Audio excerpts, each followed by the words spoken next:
இந்த முட்டைக்கண்ணன் பையில வந்து இங்க தானே நிக்க சொன்னேன். இந்த முட்டைக்கண்ணன் கூட சேர விடாதுன்னு நினைச்சாலும் வேற வழி இல்லை. என்ன பண்ணியது? சரி வாழ நான் பாப்போம், இதுல உட்காருவோம். இவன் நேரில் என்கிட்ட நல்ல விதமா பேசிட்டு இல்லாத நேரம் இந்த மாதிரி பேசியான். சரி கொஞ்ச நேரம் தான் பார்ப்போம் இவன் என்ன பண்ணியானும். தம்பி ஏன் இங்க உட்காந்துருக்கீங்க? என் ஃப்ரெண்டை இங்க வர சொல்லியிருந்தேன், அதான் வெயிட் பண்ணிட்டு இருக்கேன். என்ன விஷயம் தம்பி?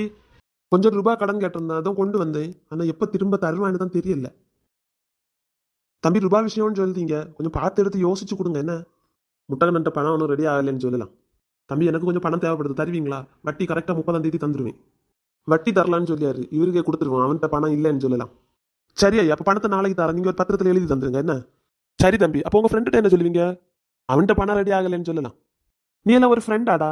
என் அம்மாவுக்கு ஆப்ரேஷனுக்கு பணம் கேட்டேன், நீ வட்டிக்கு கொடுத்துட்டு என்கிட்ட இல்லைன்னு சொல்ல போற, அப்படித்தானே? அப்படி இல்லடா. போடா, நீயும் உன் ஃப்ரெண்ட்ஷிப்பும். என் அம்மாவை காப்பாற்ற எனக்கு தெரியும்.